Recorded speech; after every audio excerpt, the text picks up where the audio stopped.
Black Star Network is here. Hold no punches! I'm real revolutionary right now. Support this man, Black Media. He makes sure that our stories are told.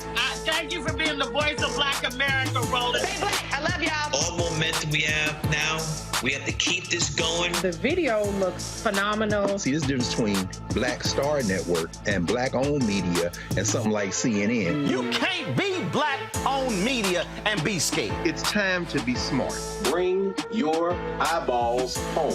You dig?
Today is Monday, March 6, 2023. Coming up on Roland Martin Unfiltered, streaming live on the Black Star Network. President Joe Biden goes to Selma to commemorate the 50th anniversary of Bloody Sunday.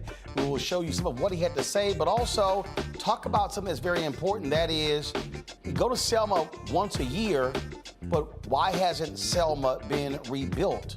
Why is it that when politicians come there for their photo ops, they're not also leaving resources for the black folks who are there in Selma? John Hope Bryant, founder Operation Hope, will join us to talk about that very issue. Speaking of economics, Viacom is talking about selling a majority stake in BET.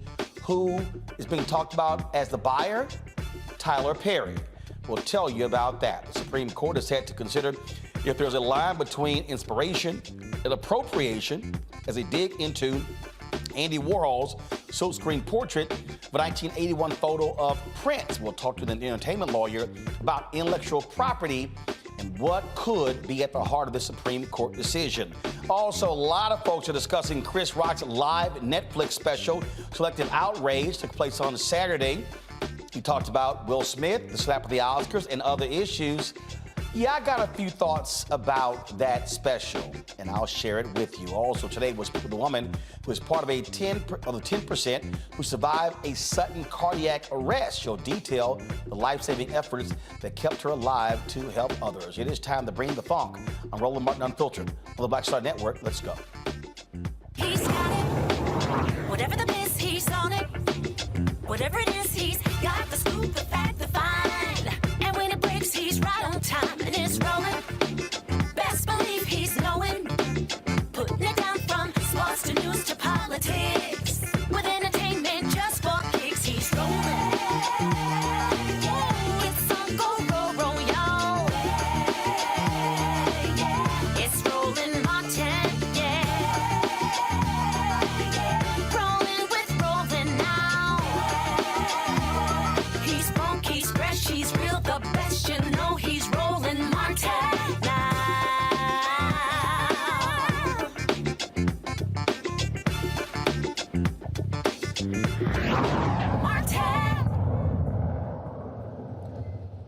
Folks, yesterday, a number of folks gathered in Selma, Alabama for the commemoration of what took place on Sunday, March 7th, 1965. President Joe Biden, Reverend Al Sharpton, Reverend Jesse Jackson Sr., Reverend Dr. William Barber, and others were in Selma on yesterday, of course, commemorating the march called Bloody Sunday. The actual anniversary date is in a couple of days. Of course, the day ended in violence when white state troopers and sheriff's deputies attacked and beat marchers.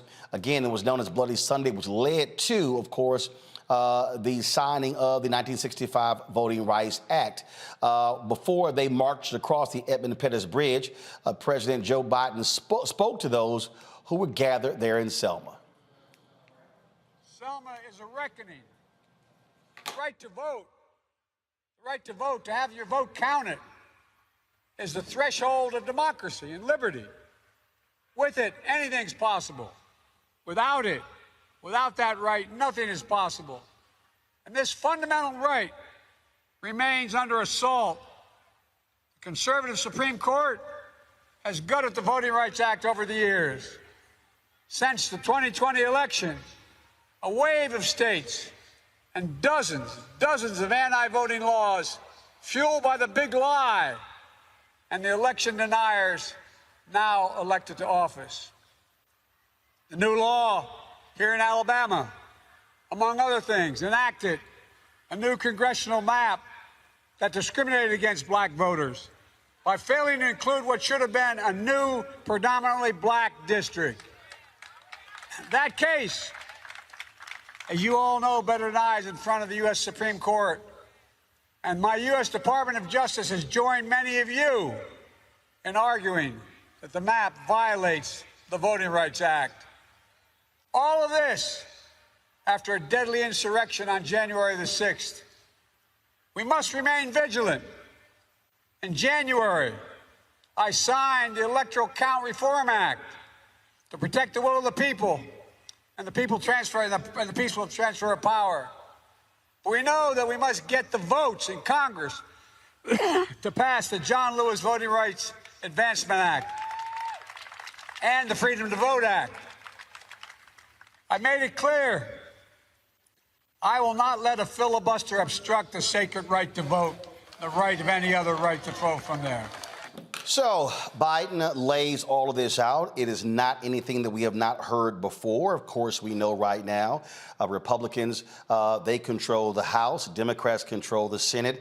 Even when Democrats control the House and the Senate, they were unable to get the John Lewis Voting Rights Act. They were unable to get the other voting bill through both chambers because they could not get past the 60-vote threshold in the Senate. Now, there are many others, like Reverend Dr. William Barber, who have said that the Democrats should keep trying. They must put another bill on the floor and force Republicans to vote that particular bill down. I agree with him 100%. He also was in Selma speaking at Brown Chapel, and this is what he had to say on yesterday morning. You know, I don't have a lot to say tonight. I really came to listen and to hear about what's happening here in Selma and why there is such a need for a committed poor people's campaign in this state and across the South. I do want to say that the Bible, sometimes people say in the Bible it says the poor will be with you always, and they use that as an excuse scripture.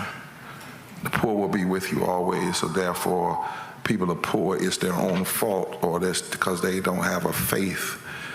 Well, if you say people are poor because they don't have faith, then you say people are rich because they do have faith, and that ain't true. That can't be true, right? The Bible actually teaches that the poor will be with you always, and you have to continue reading because of the greed of society. That's why the poor is with us always, because of the systems that create poverty and low wealth. There are 5 of them: systemic racism, systemic poverty, ecological devastation, the denial of health care, the war economy, and the false narrative of religious nationalism when religion is used on the side of hate and meanness and not on the side of love. Right now in your state, there are 200,000 people that don't have health care. It's not because they don't have faith. It's because your governor and your legislature will not expand health care. They got nothing to do. Right? And so we have to be very clear and careful when we talk. Poor people have always had faith. We know we're rich in faith. But Jesus said, I come to preach good news to the poor, the patokos. And he said, but then you got to heal the brokenhearted. You got to bring sight to the blind. You got to recover. You got to release the captives. In other words, he says, when I was hungry, you fed me. When I was sick, you visited me. In other words, poverty has to be addressed by somebody doing something. It's not natural. It's not God's ordained way. In fact, the Bible says in Isaiah 10, woe unto those who legislate evil and rob the poor of their rights and make women and children their prey. Listen to that. Woe unto those who legislate evil. In other words, when you legislate evil, when you pass a policy that gives certain communities investment, but other communities not, the Bible says that's evil. When you refuse to pay people a living wage for a day's work, the Bible says that's evil. That had nothing to do with their faith, right? And even if you make it up out of that, it doesn't mean folks should have to struggle like that. You know, I used to hustle pool. I ain't always been a preacher. And when you hustle pool, you set up shots that you're not supposed to be able to make. That's how you fool people. So there are pool shots you can make by tilting the table up, and you shoot from that end. If you know what you're doing, you can shoot a ball uphill, but that's not how you're supposed to play pool. The table's supposed to be flat. Well, just because some folk make it out of poverty, it doesn't mean that's how it should be. Just because they work 17 jobs and do it, that's not how it should be. People should make a living wage. When Dr. King marched on the March on Washington in 1963, they weren't just marching to feel good. One of the agendas was they wanted $2 an hour. $2 an hour minimum wage back then. You know what that would be today? 15. The minimum wage would be $15 an hour if we had listened to the prophet back then. The Bible says that the labor is worthy of his hire. So when you pay people less than a living wage, that's sin. That's not right. And just because folk make it through that doesn't make it right. All right, folks, when we come back, we'll talk with Hope Bryant, CEO of Operation Hope, about how we must be expanding the conversation when we go back to Selma every year, not keep having a political voting rights conversation, but where is the economic conversation as well? Folks, if you're watching Roland Martin Unfiltered on the Black Star Network, if you're on YouTube, hit the like button, the share button on Facebook as well, plus our app. Speaking of the app, download it. Apple phone, Android phone, Apple TV, Android TV, Roku, Amazon Fire TV, Xbox One, Samsung Smart TV. You can also watch us now on Amazon News. When you click Amazon Fire, simply go to Amazon News. If you have an Alexa, simply say, Alexa, play news from Black Star Network. And of course, you can also support us by contributing to our Brina Funk fan club. Everyone who gives during the next 2 hours, I will give you a personal shout out on the show. Check in money orders. Go to P.O. Box 57196, Washington, D.C. 20037. -0196. Cash App, $RM Unfiltered. PayPal is R Martin Unfiltered. Venmo is RM Unfiltered. Zelle, Roland at RolandSMartin.com. Roland at RolandMartinUnfiltered.com. And be sure to get a copy of my book, White Fear, How the Browning of America is Making White Folks Lose Their Minds. Available everywhere, including download your copy on Audible. We'll be right back.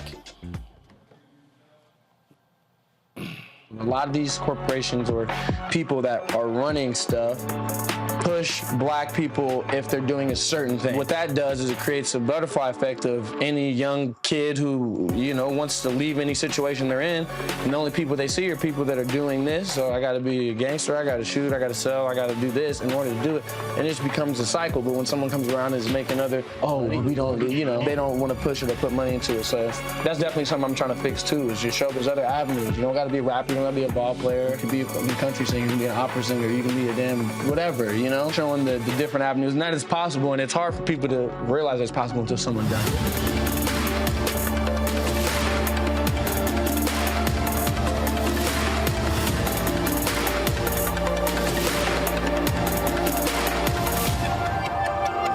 Next on The Black Table with me, Greg Carr, we featured the brand new work of Professor Angie Porter, which, simply put, is a revolutionary reframing of the African experience in this country. It's the one legal article everyone, and I mean everyone, should read. Professor Porter and Dr. Valencia Watkins, our legal roundtable team, join us to explore the paper that I guarantee is going to prompt a major aha moment in our culture. You crystallize it by saying, who are we to other people? Who are African people to others?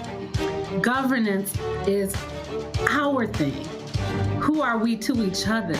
The structures we create for ourselves, how we order the universe as African people. That's next on The Black Table, here on the Black Star Network. Hey everybody, it's your man Fred Hammond. I'm Deion Cole, and you're watching Roland Martin, Unfiltered. Stay woke.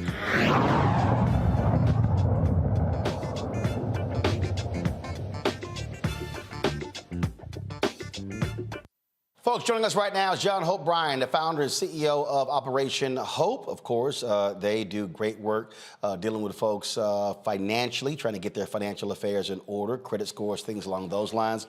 John, you and I were talking yesterday, and a lot of people were hitting me up. They were asking me, hey, man, are you going to be in Selma? I said no. I was there a couple of years ago when Vice President Kamala Harris was there. And look, I mean, the speech, it's great that President Biden went. The speech is, you know, he gave a voting rights speech. But the thing that I said a couple of years ago, and it was like 3 or 4 years ago, and then when I went back with the vice president, I said, folks, we keep allowing all these politicians, Republicans and Democrats, on the national level, then of course for folks on the state level, to come back to Selma. We have this commemoration. The fact of the matter is, none of us stay in Selma. We actually we either stay in Montgomery, we fly into Montgomery or Birmingham. Maybe we might buy some food and some water in Selma. But the reality is, economically, it is still a deprived area.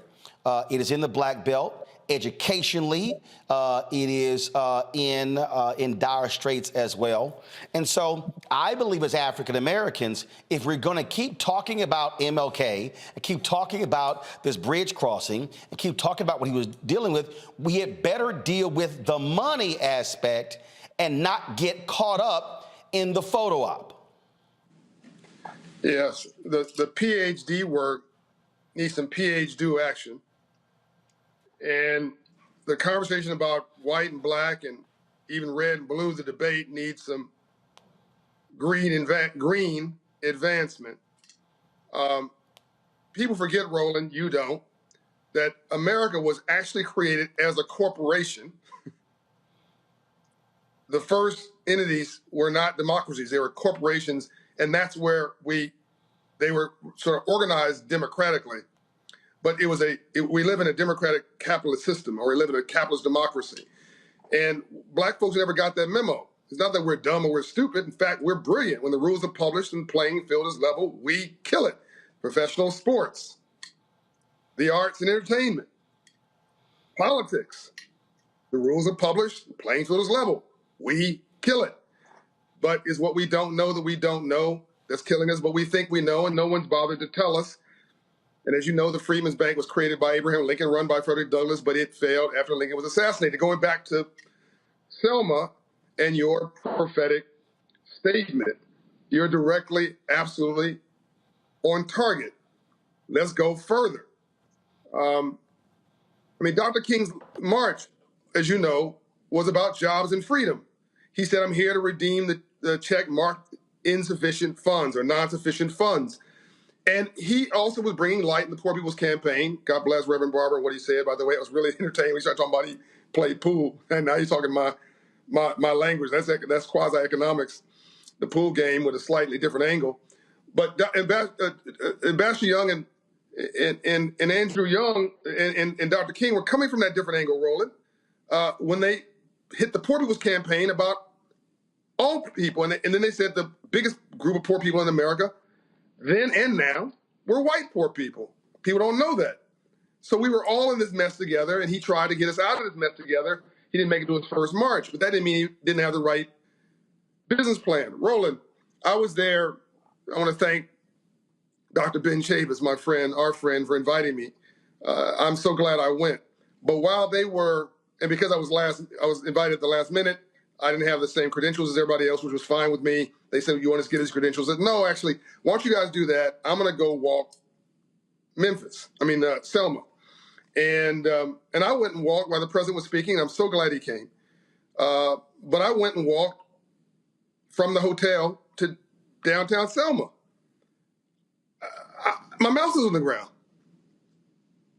It's like time stood still. It's like it was 1968, literally.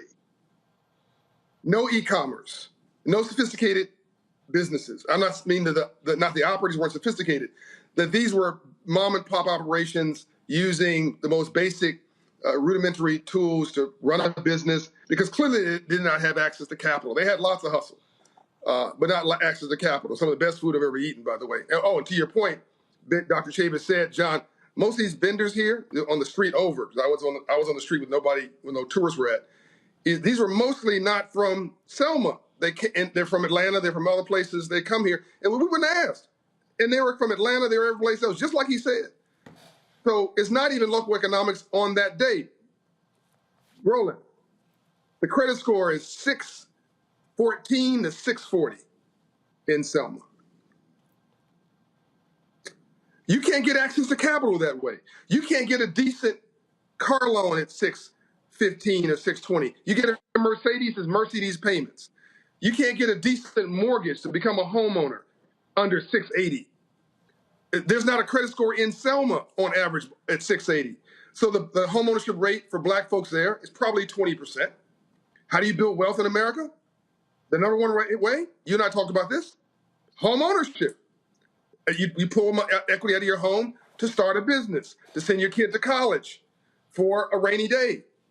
But you got storms coming, and it was recently a natural disaster there that visited upon them not so long ago, and everybody's still waiting for the FEMA money as if it's manna from heaven.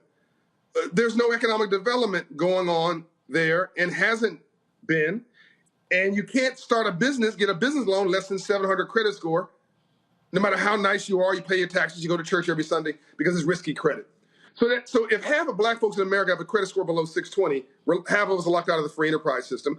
But everybody in Selma is locked out of the free enterprise system. Where is the march on capital, not just the march on history? Where is the campaign to organize the earned income tax credit for everybody in Selma qualifies for EITC? That's a free check for anybody who works and makes $60,000 a year or less, as you well know, Roland. But 1 out of 4 people who qualify for EITC, read black people, never get it because we don't ask for it, because we don't have a tax preparer. You make $38,000 a year, got 3 children. The government owes you about $7,000 cash. If you never filed, if you say, what's EITC? Congratulations, you get 3 years of it.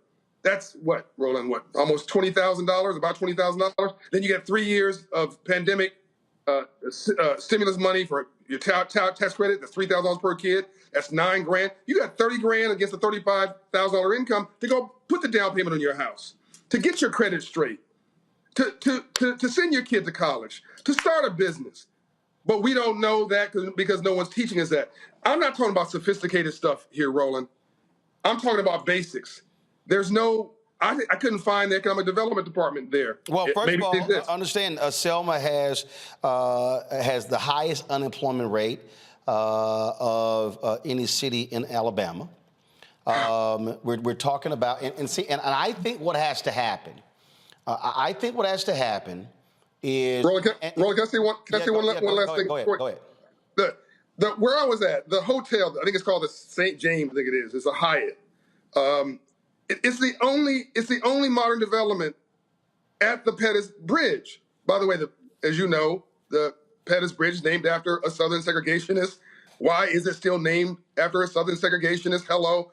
But the Edmund Pettus Bridge, that whole area, Roland, should be bustling with tourism, restaurants, cafes, coffee shops, 5 different hotels competing for customers. There should be a marketing campaign for the state of Alabama pushing people into Selma because of tourism. This activity creates GDP, creates jobs, creates tax base, which creates more economic opportunity. And one thing, like a flywheel, spins off of each other and creates more wealth. But there's a ghost town around that bridge. I don't understand it. Right at the bridge, how could it look like 1960? So I'm not talking about some sophisticated thing, Roland. I'm not talking about way out blocks away, although I walk there. I'm talking about, as you know, right at the hotel ran out of food. Okay, over to you. Now, and so what I have been saying is that if we're gonna if we're gonna talk about going back to Selma next year, 59th anniversary next year, election year, this is what I say: call the major. And in fact, here's the whole deal, John. As opposed to other people doing it, fine. I say we do it. We say, let's say we're gonna call for the top CEOs in Alabama and some of the top companies in America to come to Selma and say, versus having, again, because the way it works, they have stuff on Friday, they have things on Saturday, workshops on Saturday, and then of course they have the recreation on Sunday. Thursday, Friday, I dare say, economic conversation. In saying, let's not come back for the 60th in 2025 and it look the same. Let's sit here and say, what's the labor force? What's the education force? How do we start driving economic conversation? Because when Congressman John Lewis was alive, I would see these Republicans come in and these Democrats, and they would take the bus tour, and it would be like a field trip for them. And I'm like, how in the hell you go back to D.C. and you come back to Selma next year and it looked the same and it sounds the same? We've got to be having a different conversation, not just having a recreation of the march every year. I think I know the answer to the problem question, Roland, and I want to thank you for pricking me, by the way.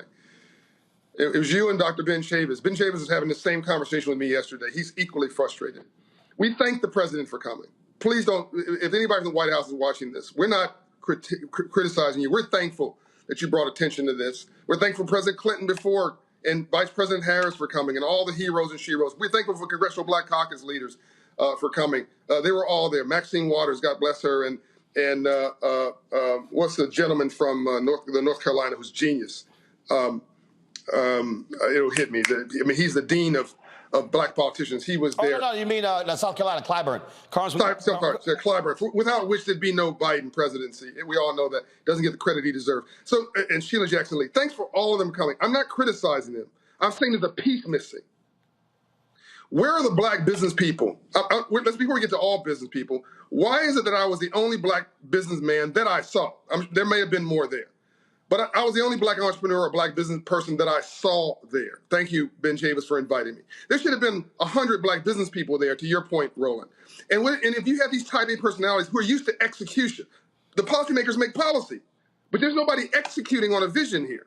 We're type A personalities. We see a problem, we want to attach a solution to it. Okay?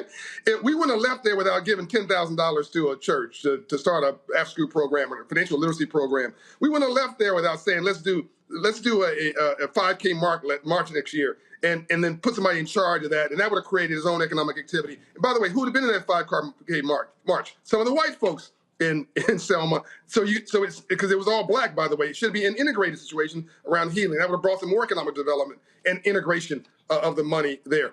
You had these 100 black people who would come there as business people, used to achievement, leaving there saying, I got to do one thing. I got to do something. And then you start talking about the broader business community you're talking about as well. But there was none of them there that I could tell. So I'm not criticizing. I'm saying It's set up to be historical in nature. But what you need is for this to be about economic growth in nature. We need a civil rights movement, not just a civil rights movement. You need both. Well, look, I say, look, I'm a firm believer in not waiting on somebody else to do it. Let's do it next year. And if those who don't want to show up, it'll be very telling, especially those who are already in Alabama. But I think we have got to pair the economic piece with the political piece and have those two come together. And so let's work on it and let's make it happen. I would be honored to work with you on that. PhD is good. PhDs, as I said earlier, are better. There are customers there. There are clients there. There are employees there. There are brilliant Black people there who could become business owners and entrepreneurs. You know that, Roland. Yep. Our brilliance is everywhere. We just need a shot. We need the education. And financial literacy, I was walking through that, Roland. Financial literacy has to be the cheapest economic development plan on the planet because what you're doing, you're saying, I can't solve racism. I can't solve police brutality. I can't solve the bias. But I can get your credit score up. I can get you to understand what a budget is. I can get you to start arguing with your wife about money. I can get you to understand the difference between cash flow and making a profit and building wealth. You build wealth in your sleep. I can get you to understand that because you're smart. And I can teach you that so you can do for yourself the James Brown version of affirmative action. Open the door, I'll get it myself. You have a whole population of folks getting it for themselves, Roland, as you well know.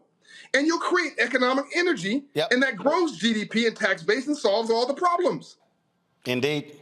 John Hope Bryant, founder of Operation Hope. We appreciate it. Tell people where they can follow you guys. OperationHope.org or social media for me and Operation Hope by name. But follow Roland Martin, support his network, subscribe to it. We do.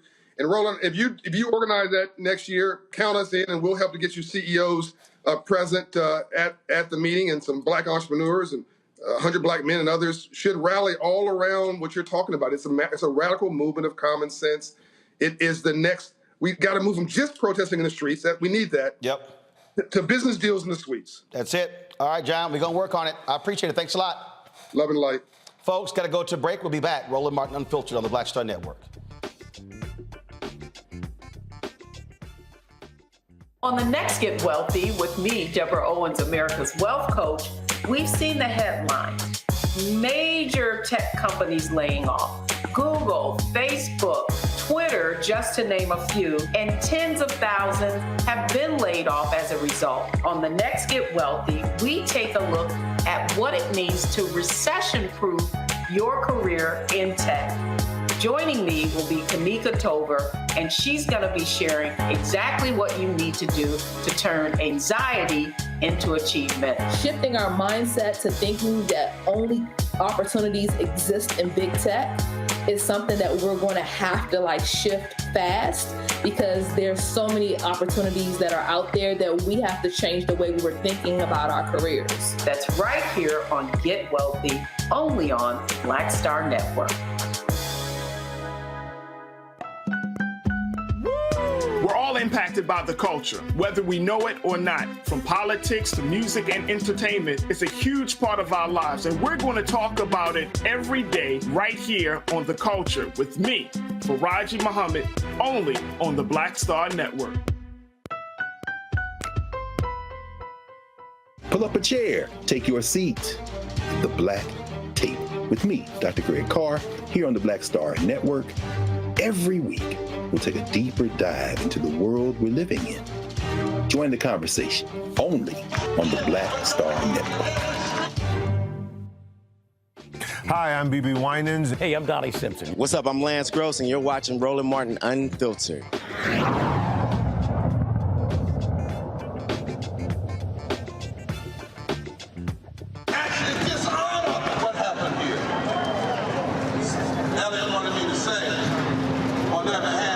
A video last year when I was in Selma, went there with the Vice President, March 6th of last year for the 57th commemoration.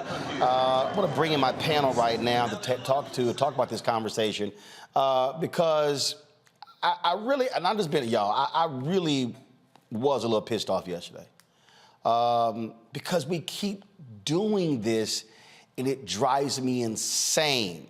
Dr. Julian Malvo, Dean of College of Ethnic Studies, California State University, Los Angeles. Dr. Amakongo Dibinga, Senior Professorial Lecturer, School of International Service, American University. Renita Shannon, former Georgia State Representative. Glad to have all three of you here. I'm sorry, Long Victoria Burke with NNPA joins us. Sorry, folks. I'm gonna start with you, Julian. It continually pisses me off, Julian. We go back to Selma. We go back to Memphis, and we have these recurring events, and we play speeches. We recite what King said or John Lewis said, or, we can go on and on and on. And I sit there and I'm like, all right, the hotels were filled, car service, restaurants, and I always ask, are black folks getting paid? Are we making money from this? And to me, it makes no sense having all these politicians, and I told y'all to pull the photos of all the different political people. Let me know if y'all got that slideshow. All these folks, they posting photos, being in Selma, and I'm sitting here going, but where is the economic plan to rebuild Selma versus let's go for the annual Edmund Pettus Bridge photo op? Roland, I'm with you, and I think John Hope Bryant made some really good points. I'm sick of it too, because if you have that many people there, that was an economic opportunity. Why don't we have a black-owned hotel in Selma? All those people going there. Why not at least let a black company make some money from that, catering, all of that? The problem is, we are so caught up in the politics that we don't think about the economics. And they go hand in hand. And we see that when you see people purchasing members of Congress, purchasing them just like they buy a Tesla or something else. Politics and economics go hand in hand, but you cannot ignore economics. And time again in our community, people ignore the economics. There are so many opportunities that we're letting slide through our fingers because we simply will not pay attention to economics. The point that John made about the credit scores is a very frightening one. If the average credit score for black folks in Selma is 6-something, I think he said, I forgot, 620, 630, that's pitiful. You can't buy a house. You can't get a credit card unless you prepay it. So the economic piece is what we're missing. And I think that those who organize these things would do well if they would at least, as you said take a day or take 2 days, have some workshops and bring some CEOs. And let's hear what they have to say. Because after all, the denial of voting rights is not just a black thing, it's a national thing. But what do these CEOs have to say about it? They too are part of America. So we can't just say this is a black event, we're gonna walk across the bridge. There's more to it than that. Absolutely, and I just think, Renita, that if you're gonna have elected officials there for the photo op, you should be saying, hey, Lauren, I'm sorry. What resources are you leaving here? Yeah, well, worse than that, it's not just people at the Selma commemoration, as you know, Roland. It's people who are in power who allocate money all over the country and all over the world. We just landed $113 billion in Ukraine. We give billions of dollars in humanitarian aid around the world, the United States does. And yet there's no forward discussion with regard to towns like Selma.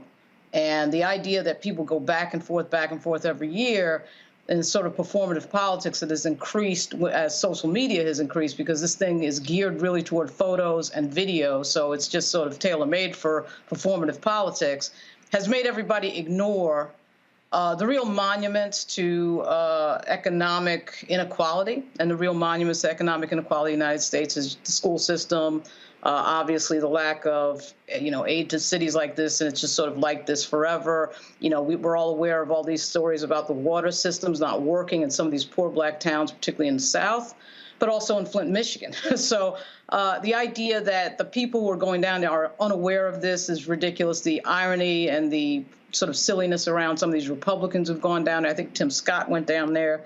Kevin McCarthy went down there one year. It's a fairly absurd situation. Then they go back to Washington and allocate billions of dollars to everything except towns like Selma. That, to me, though, is a result of a lack of demand in the Black community from our leadership ranks. I mean, you have to demand something of people to get something, and we oftentimes are not demanding what is needed for a town like Selma. You know, Omokongo, I just think that, again, and I said this when I was there, and it may have been 21, it may have been 20, it may have been 19, I can't remember. And I just said, guys, stop letting these politicians come here for the photo op and nothing is done. Stop it.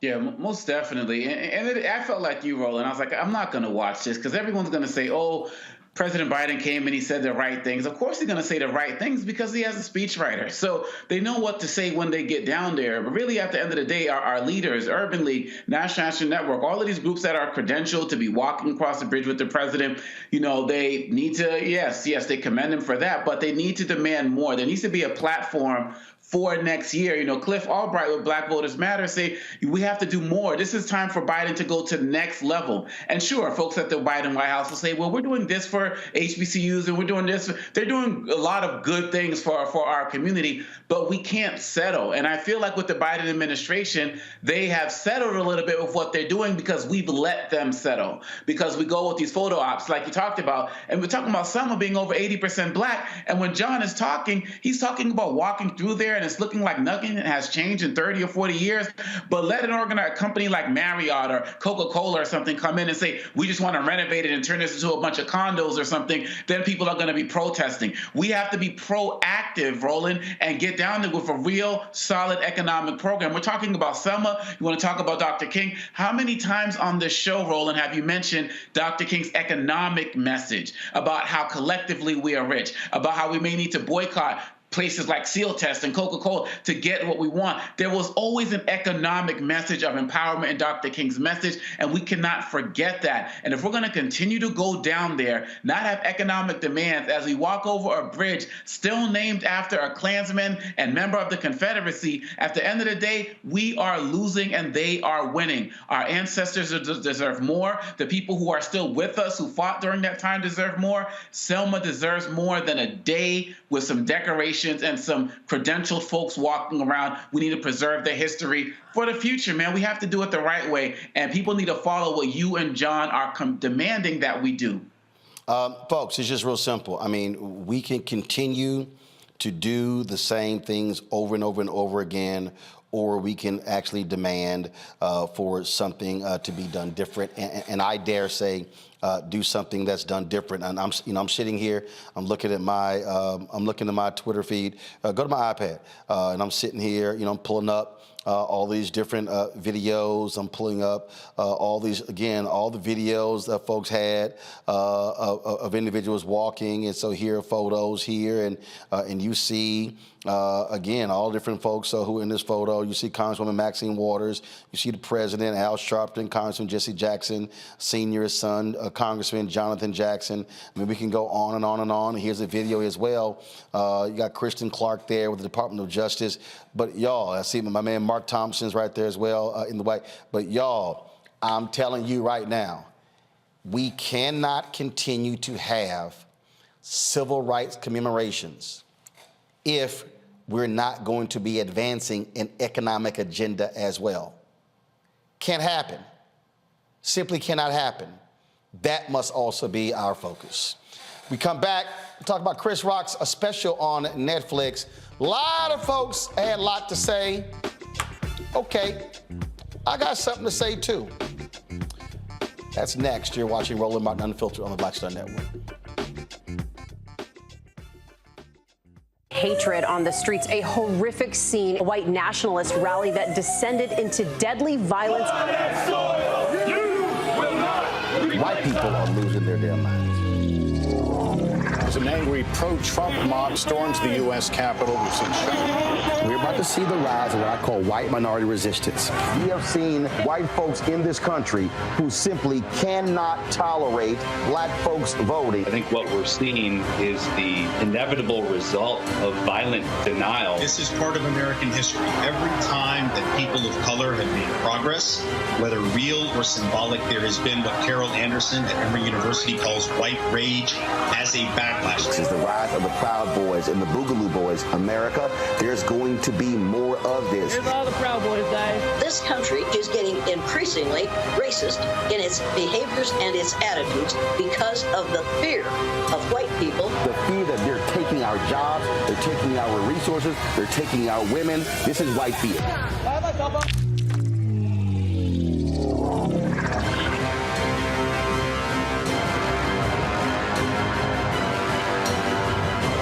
I'm Dr. Jackie here on A Balanced Life, and I've got a pop quiz for you. Who are you? Where are you? And how are you doing? These are 3 important questions that you should be asking yourself every day. I can't be authentic with you if I'm not being authentic with myself. I know who I am and I know whose I am. And when you know that, you're unstoppable because you're going to show up as your authentic self no matter the room that you're in. Discovering the true you and the culture around you. That's next on A Balanced Life on Black Star Network. Hi, I'm Teresa Griffin. Hi, my name is LaToya Luckett, and you're watching Roland Martin Unfiltered.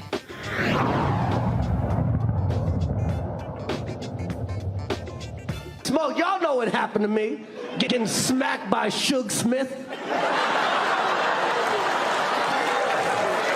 Everybody knows.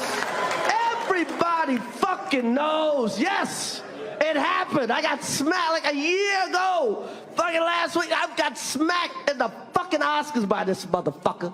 And people like, did it hurt? It still hurts. I got Summertime ringing in my ear.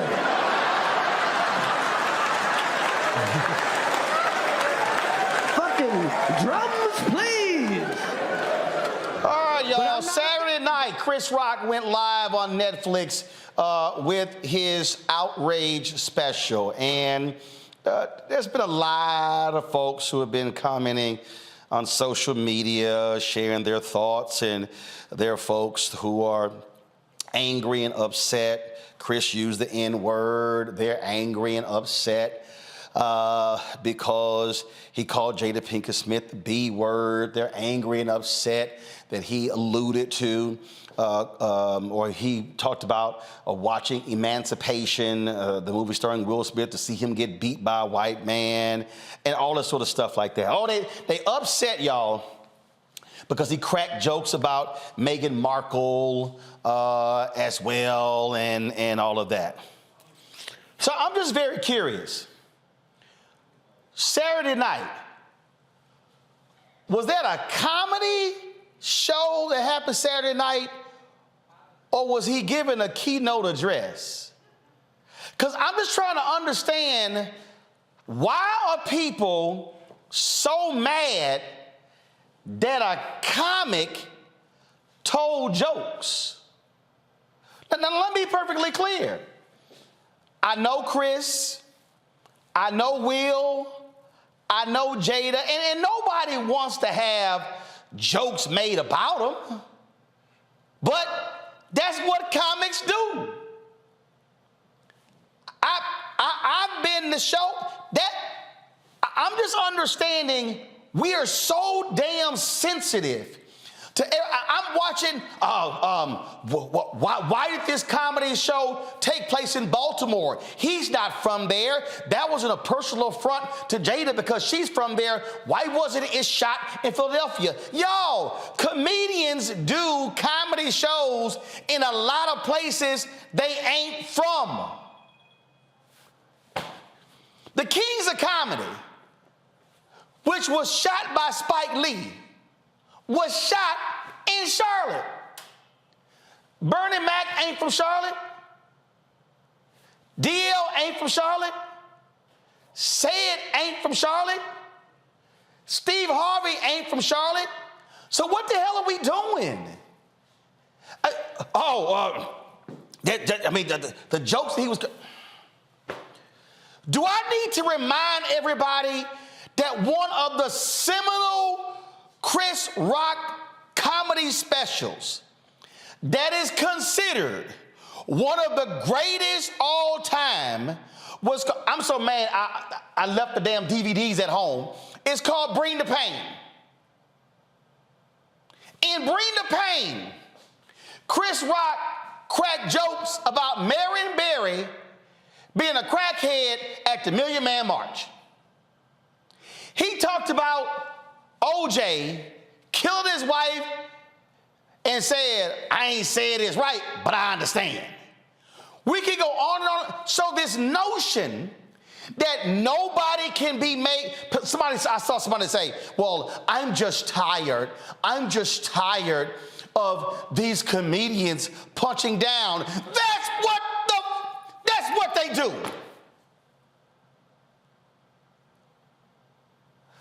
When I go to a comedy show, I am not expecting a damn intellectual debate between Cornel West and Michael Eric Dyson. I'm not.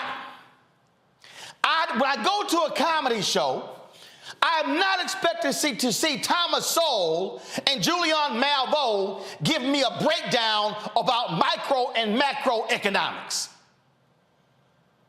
When I go to a comedy show, I'm not expecting to see Dr. Cynthia Hale and Pastor Jamal Bryant give me an exegesis of the text. I'm expecting to go to a comedy show to hear somebody get talked about. Because that's what comics do.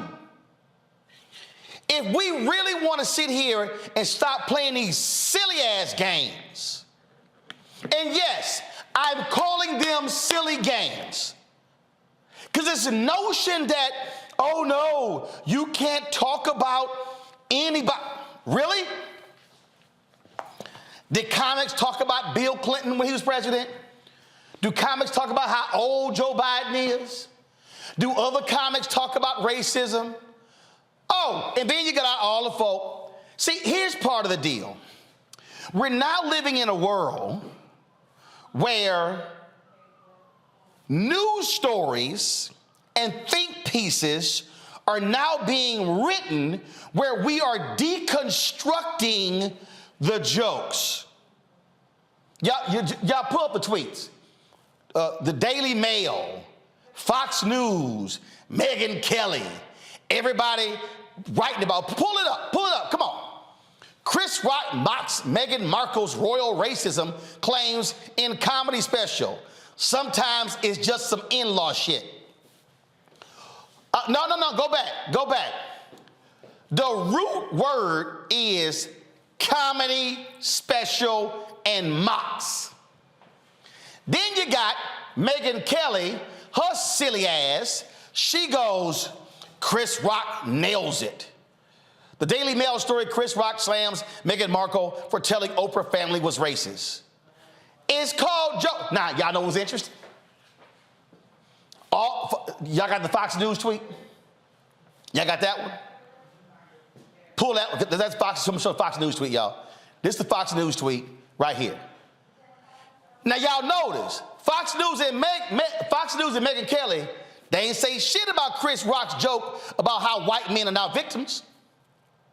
Oh, if y'all didn't watch the special, first of all, I saw Chris in St. Louis, him and Dave Chappelle, so pretty much he was practicing many of these jokes, so I actually saw it, but I did today watch the full special. Y'all notice all these conservatives and the liberals, they ain't had nothing to say when Chris Rock said, oh, well, the white men were climbing the walls on January 6th like the white planet of the apes. Oh, no, we ain't talking about that. Oh, saying Chris Rock talked about abortion. Yep, sure did. The same Chris Rock talked about raising kids, all kind of stuff. But I'm just trying to understand, when do we get to the point that we are expecting comics to be giving us presidential level speeches and dissertations on life in America. I can think back to Don Rickles, Rick Ducommun, Monique, Bernie. I mean, we could go on. George Carlin. We could go on and on. Comics make jokes about all sorts of people. Monique used to crack on skinny women. Then she cracked on fat women. Now today, oh no, why you talk about skinny women and fat women? We've had comedians talk about light-skinned people, dark-skinned people. Hell, Chris talked about white women being brought home and bringing a white man home. Y'all, what are we doing? Why are we as a society so damn sensitive that we now are analyzing comedy shows as if they are sermons? They're not. If you don't like Chris Rock, don't take your ass to a Chris Rock show. Real simple. If you don't like Lisa Lampanelli, and if you didn't like Ralphie May, and who when he was alive, if you don't like Ali Sadiq, I can go on and on. Don't take your ass. If you are so damn sensitive and you don't want to hear a joke about nobody straight, nobody gay, nobody trans, nobody married, nobody single, nobody rich, nobody poor, nobody tall, nobody short, nobody skinny, nobody fat, nobody light-skinned, nobody dark-skinned. You want to talk about somebody with natural hair, processed hair. If you don't want to hear any of those jokes, my suggestion is you don't go to a comedy show. My suggestion is you don't watch comedy specials or watch Comedy Central because you're likely going to be offended. Comics always go after the joke. That's what they do. Why are we tripping because comics are doing what they do? I'll talk to my panel on the flip side of this. You're watching Roland Martin Unfiltered on the Black Star Network. When you talk about blackness and what happens in black culture, we're about covering these things that matter to us, speaking to our issues and concerns. This is a genuine people-powered movement. There's a lot of stuff that we're not getting. You get it, and you spread the word. We wish to plead our own cause. Too long have others spoken for us. We cannot tell our own story if we can't pay for it. This is about covering us. Invest in black-owned media. Your dollars matter. We don't have to keep asking them to cover our stuff. So please support us in what we do, folks. We want to hit 2,000 people, $50 this month, raise $100,000. We're behind 100,000, so we want to hit that. Y'all money makes this possible. Checks and money orders go to P.O. Box 57196, Washington, D.C. 20037-0196. The Cash App is $RM Unfiltered. PayPal is R Martin Unfiltered. Venmo is RM Unfiltered. Zelle is Roland at RolandSMartin.com. A lot of these corporations or people that are running stuff push black people if they're doing a certain thing. What that does is it creates a butterfly effect of any young kid who, wants to leave any situation they're in, and the only people they see are people that are doing this. So I gotta be a gangster, I gotta shoot, I gotta sell, I gotta do this in order to do it.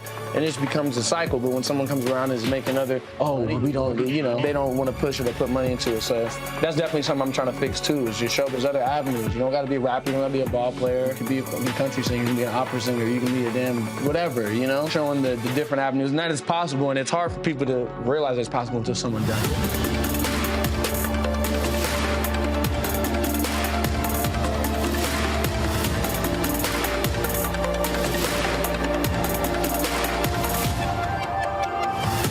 Hi, I'm Gavin Houston. Hey, what's up, y'all? It's your boy Jacob Lattimore, and you're now watching Roland Martin right now.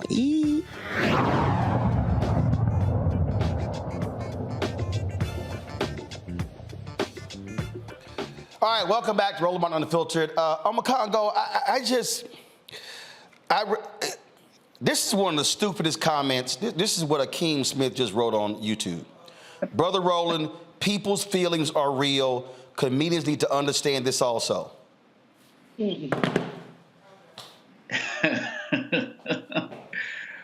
Wow. You know, I think one of the challenges here is that what it really comes down to, particularly with Black comedians and Black entertainers in general, is that mainstream society takes our Black comics and looks at them as leaders in our community, as opposed to being comedians, right? Sustained. Go ahead. when Steve Harvey, wrote his book, you know, Act Like a Woman, Think Like a Man, people were calling him the relationship expert, as if they're not, you know, Black relationship experts out there. When Chris Rock did the documentary, Good Hair, a few years ago, people were talking about him as a Black hair expert. And when there's issues going on in the civil rights in the Black community, who do people call? Charles Barkley to get up there and speak. And then in places like Fox, you get the Diamonds and Silks. And so people take these folks who are not serious as relates to leaders in our community, and because they don't really respect Black intellect, and won't do the work to call up the Roland Martins or the Dr. Malveaux or the Laurens, like we have on the Black Star Network every single day. They put these guys in the place of our leaders, and then they attach all these expectations to them that they don't attach to other comedians. As someone who teaches on a college campus, I know that there are a lot of comedians of all backgrounds nowadays who are scared to come to campuses because they feel like they can't make jokes because people are going to attack them. And I think it's particularly heightened for Black comedians. And so I feel like at the end of the day, I agree with you. We need to relax. And I think that we can't get on our comics. I'm not saying comics get a free pass on everything, but like you said, they have a job, they have a role, and they are not Black leaders. They are not leaders in our community. They're comedians. They're smart, but they're not our leaders. Leave it alone. Julian, I had a professor who I saw a comment today who said that there's a photographer who he follows and who does very tasteful images, nude images. He's a photographer, and that this ain't porn. I mean, this is art.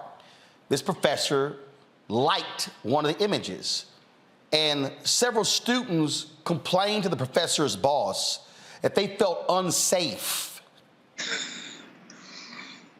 because he liked the photo. And his boss said, that's a grown-ass man who can like what he wants to like. How are you unsafe? And so I'm watching these people, and let me be real clear. I absolutely get it. If you're Jada Pinkett Smith, if you're Will Smith, or hell, if you're anybody, you don't want anybody mocking you, cracking jokes on you. But I have seen literally thousands of comedy shows where I have seen sports folks being mocked, actors, actresses, political people, journalists, folk with no hair, little hair, lots of hair. I mean, I've seen you. If we are sitting here at a comedy show, Julian, and if I'm sitting next to you, and depending upon where we sitting, a comedian, you never know, might crack on your red hair and your light skin, might crack on my hair, might crack on something Lauren wearing, and oh my God, he's making them feel uncomfortable. Why does he have to say that? I'm like, yo, it's a fucking comedy show.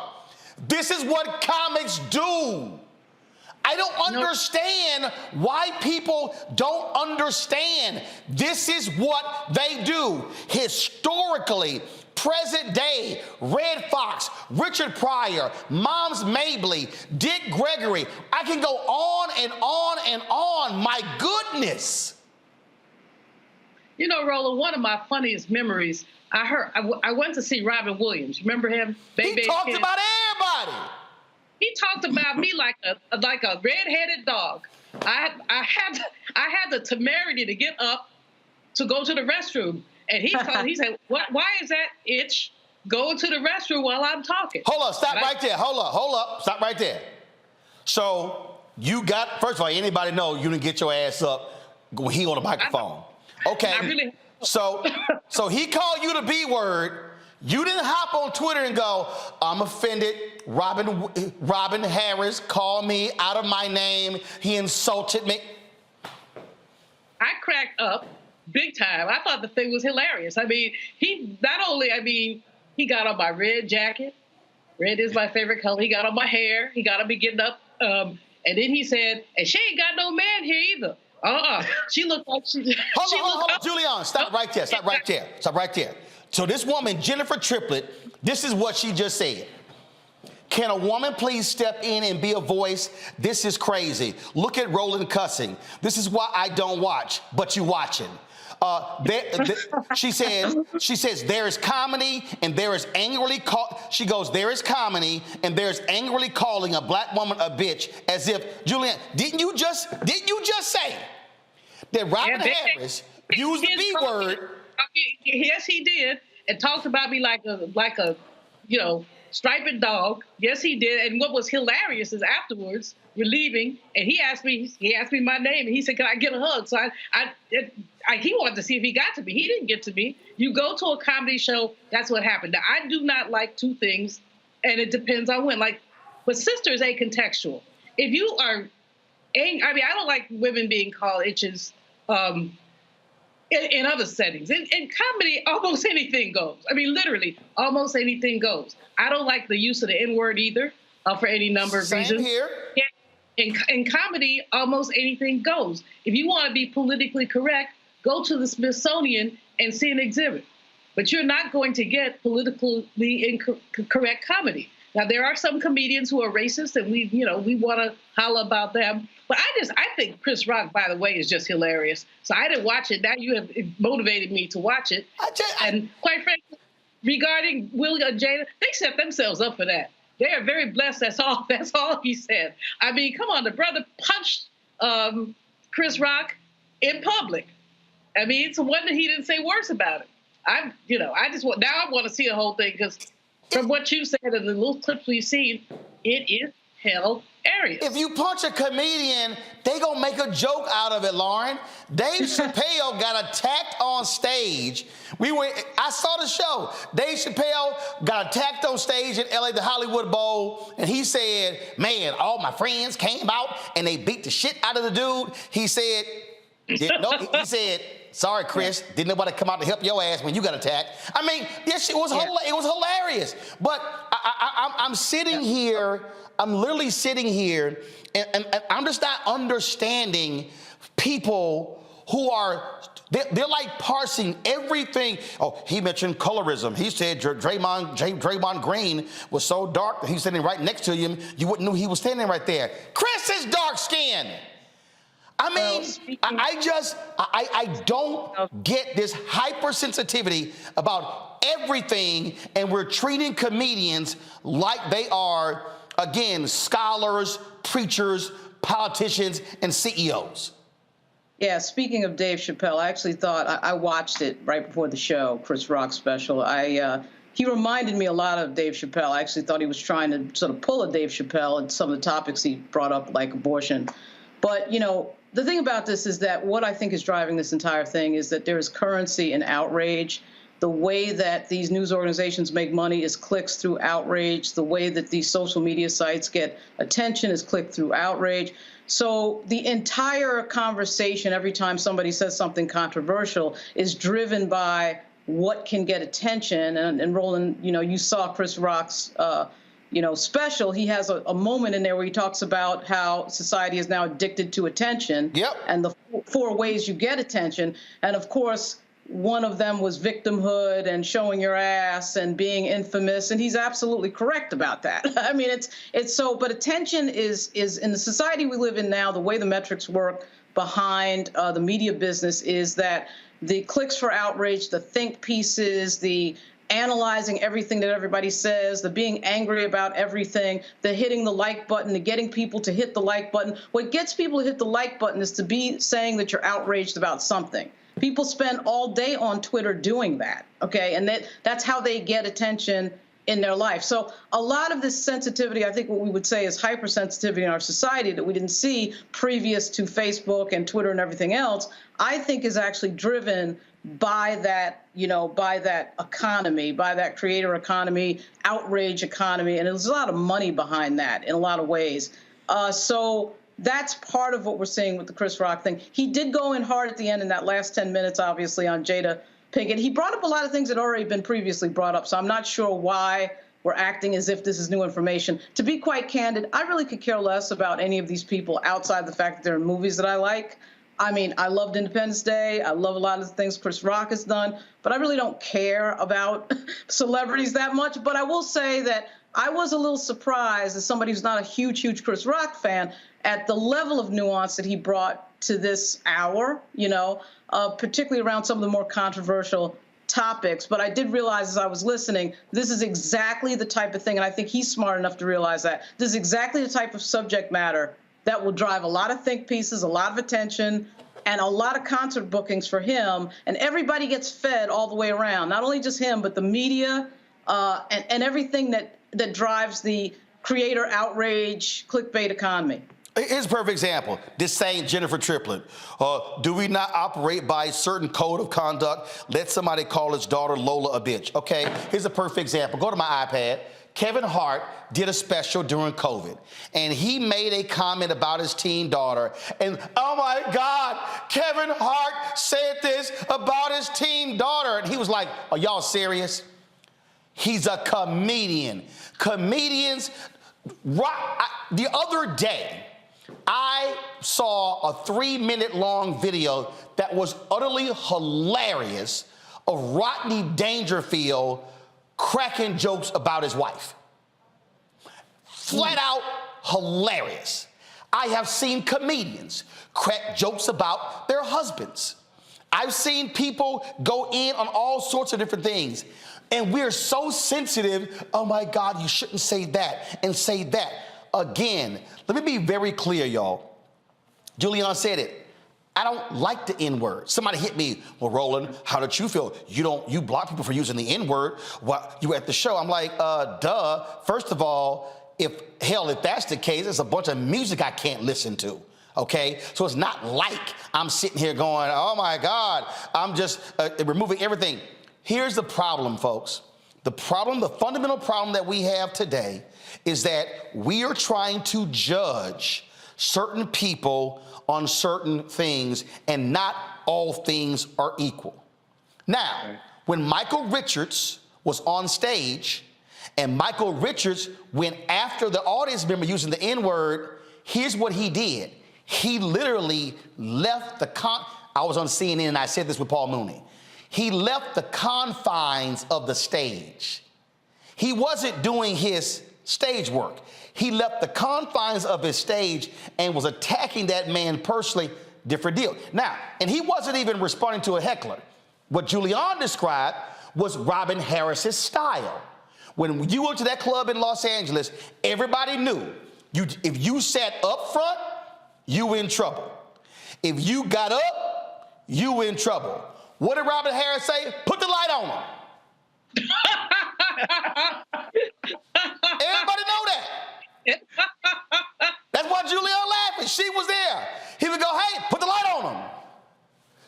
So I'm just trying to understand, what have we got? Somebody told me, well, Chris and these other comedians, they've not evolved. No, maybe the problem is we've evolved so much, we actually forgot what comedy is all about. They rip and they make fun of everything and everybody. Nothing is off limits for comedians. And I've always said, the beauty of the sanctity of the comedy stage is that they will literally talk about anybody and anything at any time. And you know what their job is? Because I've interviewed too many comedians. They say, Roland, if I get the laugh, I've done my job. And so I see y'all comments. And so if you don't like Chris Rock, don't watch him.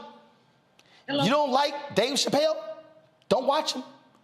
If you don't like any comedian style or tone, I heard Chris Rock, he's angry.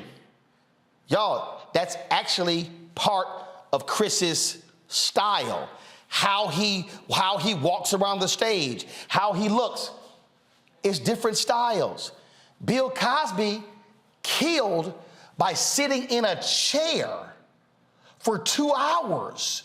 And the other comedians will go, damn, the brilliance of doing an entire show sitting in a chair.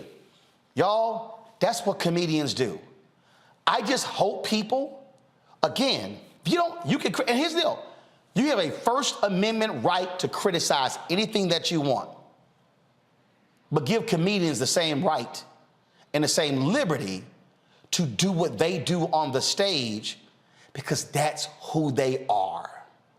You're watching Roland Martin Unfiltered on the Black Star Network.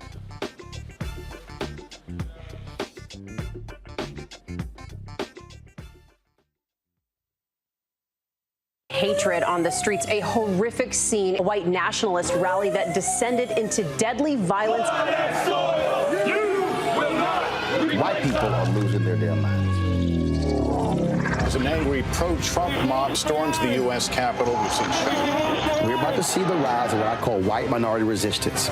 We have seen white folks in this country who simply cannot tolerate black folks voting. I think what we're seeing is the inevitable result of violent denial. This is part of American history. Every time that people of color have made progress, whether real or symbolic, there has been what Carol Anderson at Emory University calls white rage as a backlash. This is the rise of the Proud Boys and the Boogaloo Boys. America, there's going to be more of this. Here's all the Proud Boys, guys. This country is getting increasingly racist in its behaviors and its attitudes because of the fear of white people. The fear that they're taking our jobs, they're taking our resources, they're taking our women. This is white fear.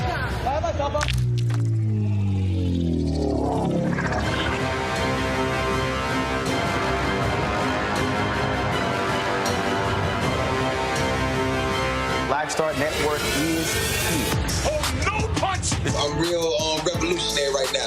Thank you for being the voice of Black America. All momentum we have now, we have to keep this going. The video looks phenomenal. See, there's a difference between Black Star Network and black-owned media and something like CNN. You can't be black-owned media and be scared. It's time to be smart. Bring your eyeballs home. You dig? Hi, everybody. This is Jonathan Nelson. Hi, this is Cheryl Lee Ralph, and you are watching Roland Martin Unfiltered.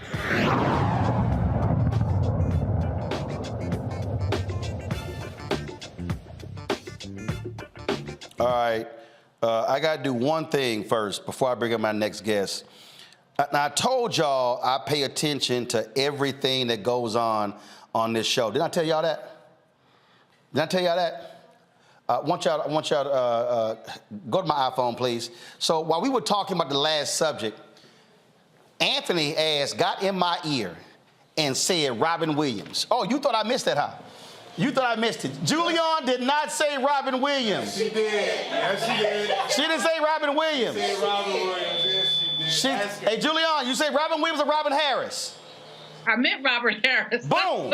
See, hold up. I know who the hell you were talking about. But Anthony was like, she said Robin Williams. I'm like, Robin Williams didn't do that. That's what she did. Look, I said Bebe's kids, y'all. If I say Bebe's kids, hold up. Anthony don't know who Robin Harris is? I know what Bebe's kids. But you know who Robin Harris is? No. That's my damn point. That's why your ass. He don't know about the piccolo player. He don't know. That's why his 30, what you, 33, 35? 35. He to catch your ass up. He thought I missed that, y'all. Come on, cut to the other switch. Y'all, that's right. You thought I missed it. So I said, let me come back to that, because, no, I ain't missed that. All right, y'all. So y'all know I had to, y'all thinking, I don't miss nothing. Gonna get my, I said, no damn Robin Williams. She meant Robin Harris. All right, y'all. Prince has died several years ago, but the reality is he is at the center of a Supreme Court case. That's right. This thing has gone all the way to the Supreme Court. So there's an Andy Warhol silkscreen print.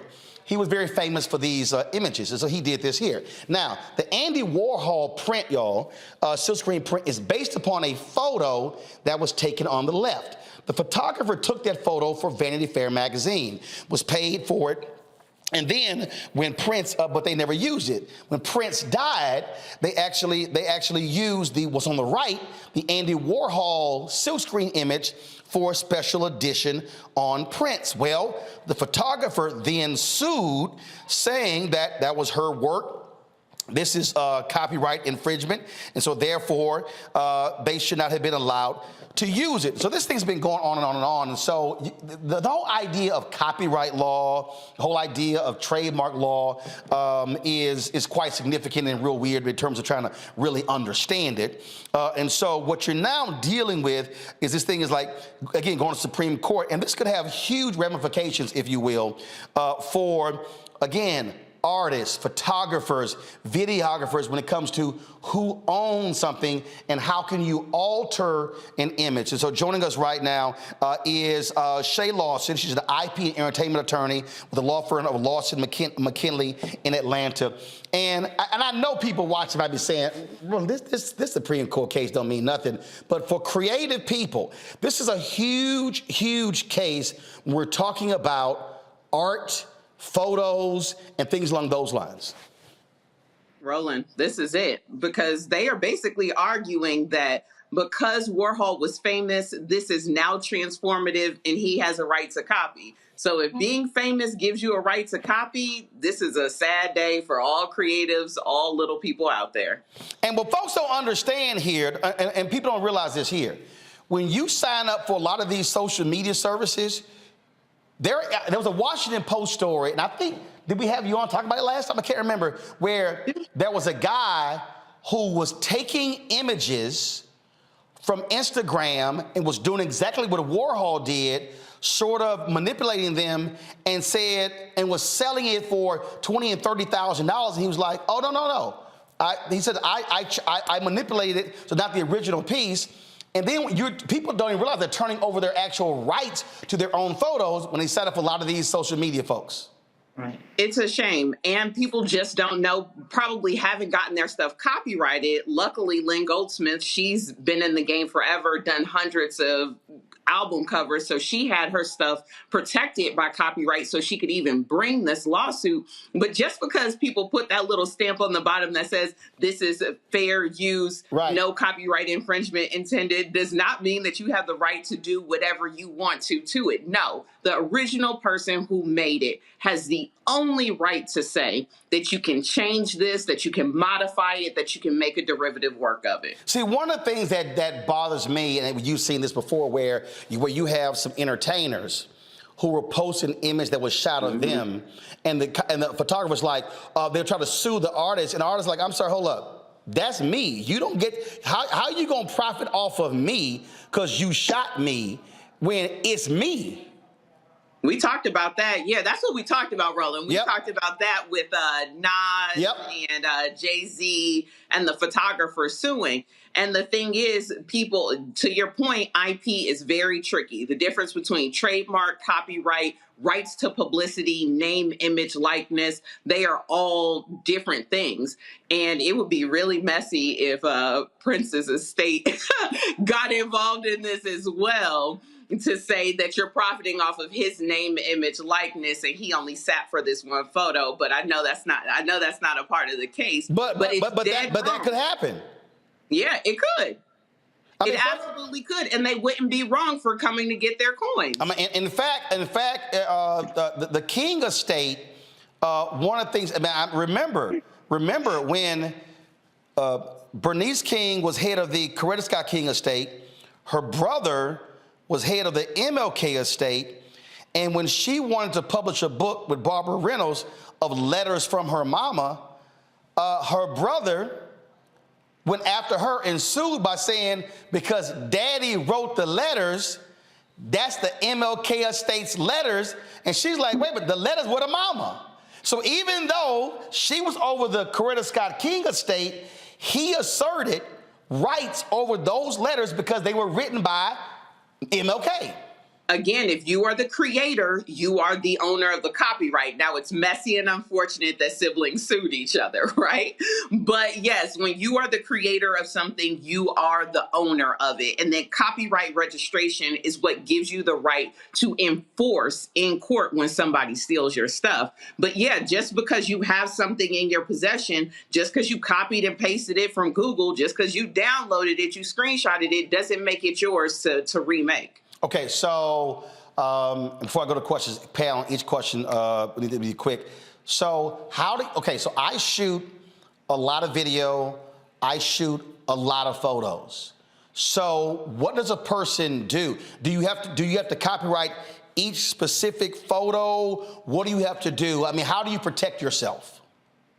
There's multiple ways you can protect yourself. Sure, if they're one-offs, you can go copyright.gov and file your copyright for the individual pictures. But if you have a series of pictures, a collection of pictures, the Copyright Office does allow you in one application to file for a collection of photographs, and the fees are as cheap as $65. But if you don't have that registration, people always talk about a poor man's copyright, and they're like, oh, well, I mailed it to myself, or I have the, no, you need to file it with the Copyright Office because they will kick you on out of court and tell you to go file it and come back. Question, Lauren, you're first. Yep. So I'm a contract photographer for Associated Press. So, of course, I've been a little bit more aware of copyright than most people.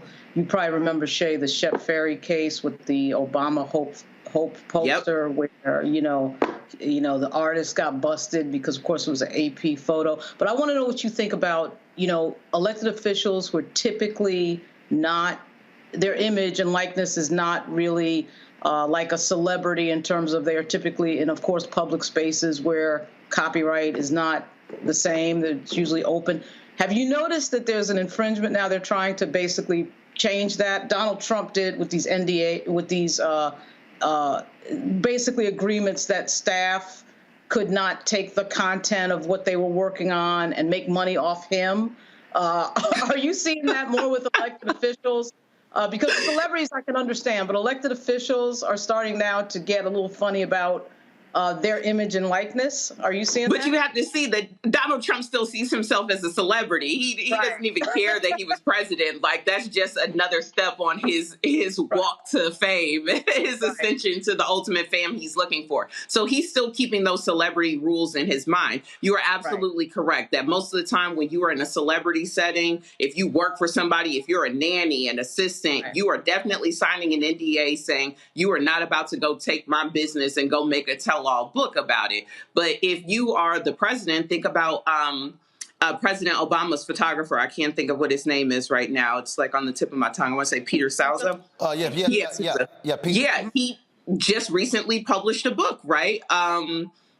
Yara, who was on Blackish, her dad was Prince's photographer. I think that he published a coffee table book of images of Prince, right? There are certain circumstances where you are granted access, and via that relationship with that person, you can release commercial work that benefits you. But when you are a politician, when you are a public figure, you are what's considered newsworthy. And typically, no, you can't just make people sign NDAs. Because you're in the public eye. Right. Well, first of all, and like one of the things that Oprah did when she had photographers who were hired, when she had her show, her television show, she hired them and she owned the photographs. Her deal was, I'm paying you to shoot, I own all the images. In fact, when I did her radio show on Sirius XM, I was the guest. They gave me a copy and said I could not even air or play or do anything with the show without their permission, and I was the guest. And so other folks try that ain't gonna happen. Julianne, what's your question? Sister, I read the Supreme Court filing, and it just seemed to me to be very weak. As you said earlier, they kept saying, because Warhol is famous, because he's done this before, because he's done it before. And it didn't seem to me to hold any water. Is this case likely to is the Supreme Court really going to hear it? And what's likely to happen? Because, again, I'm not a lawyer. They're hearing it. They're hearing it. They heard it. We are waiting on a decision, actually. So they heard it. There are really great audio clips of Clarence Thomas actually talking about how he was a Prince fan in the 80s. He said only on Thursday nights now that he's a fan. But we're just waiting on a decision right now, and it is huge. Dr. Malveaux, the Supreme Court hasn't really talked about this since the 2 Live Crew case. I'm not sure if you remember the 2 Live Crew Pretty Woman case. Where was this transformative? And that's the argument that they're making. They're saying, well, we cropped Prince's body out. They put painting on him. It was a mask. It changed the messaging. And Goldsmith is saying, listen, art is subjective anyway. People get multiple messages from the same picture all the time. So you just can't come and say, because you're famous, I changed the meaning. Right. It's transformative and fair use. And again, Luther Campbell won that lawsuit. Yep. And people forget, he wrote about it in his book, Michael Jackson actually filed an amicus brief against Luther Campbell, and many other artists did as well, because they didn't want people mocking their songs. Makongo, real quick, what's your question? My question is for us in the social media space. Do we completely give up all of our rights forever for things that we post so that they can do whatever they want? Is that still the case today? The assumption is when you post something on an Instagram or a TikTok that you are giving them a license and therefore other users a sub-license to maybe repost. Think about Instagram has a remix where they're encouraging people to remix your work. So understand where you are uploading your content is going to dictate what other people can do to it. If you do not want other people to modify your content, then it is best served on maybe a platform like a Vimeo or YouTube, where you can enforce your copyrights and you can enforce the fact that you don't want others to modify. But the important step there keeps going back to file your copyright registration. All right, then. We certainly appreciate you joining us. Thanks a lot. Thank you, Roland. All right. Have a good night. Thank you. Got to go to a break. We come back. A sister, she survived a heart attack. She'll give you details on what to look out for. You're watching Roland Martin Unfiltered on the Black Star Network. On the next Get Wealthy with me, Deborah Owens, America's Wealth Coach, we've seen the headlines. Major tech companies laying off. Google, Facebook, Twitter, just to name a few, and tens of thousands have been laid off as a result. On the next Get Wealthy, we take a look at what it means to recession-proof your career in tech. Joining me will be Kanika Tover, and she's going to be sharing exactly what you need to do to turn anxiety into achievement. Shifting our mindset to thinking that only opportunities exist in big tech is something that we're going to have to shift fast, because there's so many opportunities that are out there that we have to change the way we were thinking about our careers. That's right here on Get Wealthy, only on Black Star Network. We're all impacted by the culture, whether we know it or not. From politics to music and entertainment, it's a huge part of our lives, and we're going to talk about it every day right here on The Culture with me, Faraji Muhammad, only on the Black Star Network. Pull up a chair, take your seat. The Black Tape with me, Dr. Greg Carr, here on the Black Star Network. Every week, we'll take a deeper dive into the world we're living in. Join the conversation only on the Black Star Network. Hey, I'm Antonique Smith. Hello, everyone. It's Kiara Sheard. Hey, I'm Taj. I'm Coco. And I'm Lily. And we're SWV. What's up, y'all? It's Ryan Destiny, and you're watching Roland Martin Unfiltered.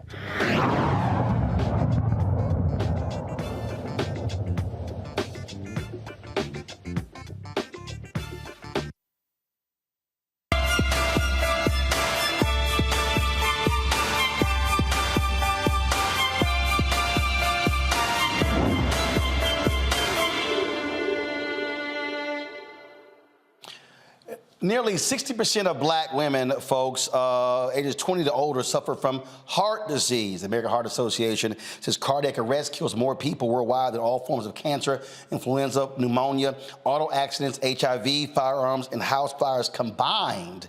But 1 out of 10 of those who experience cardiac arrest survive. Joining us now is linguist Dr. Lanisha Adams from Austin to tell us about how she survived sudden cardiac arrest. First of all, glad to have you here in more ways than one. So women, women experience it different from men. So what happened with you? Yeah, so hi, so happy to be here. Thank you so much for having me. I had COVID pneumonia, and I didn't know that I had COVID pneumonia. My children, I have a 2- and a 4-year-old, and my entire family came down with COVID. I was the sickest of everyone, and for about 2 weeks, just completely out of it. Like I don't recall doing much other than waking up to go to the restroom and drinking water. After 3 weeks, I started feeling better, and I sat down to watch something on TV, and then I woke up in the ICU. Wow. So you don't recall feeling anything? You don't recall blanking out? Nothing? Nothing, no. And actually, 9 out of 10 people who suffer cardiac arrest end in fatality, and the majority of them don't have symptoms. And how I was able to survive was my husband, my wonderful husband, David Foss. He performed CPR, and he's CPR certified. He's in the health profession, and he was able to revive, take quick action to go through the process of the CPR to revive me. And then the emergency responders came and had to work on me for about half an hour before I was transported to our nearest hospital. Wow. And again, when you've been doing your research there, again, the symptoms that we've heard really vary in terms of, so for some women, they actually may experience it, a tingling or whatever over a period of several days before something actually happens. Yes, I had no symptoms. In fact, the day that it happened, January 29th, 2022, so I'm just now over the 1-year anniversary. I was in a coma for about a week. I was in the ICU for 2 weeks. But the day that it happened, I journal quite a bit. And I remember writing that compared to how I felt at the beginning of the year when I got COVID, I felt the best that day, actually. I was very happy. My sense of taste and smell came back, and I physically felt so good.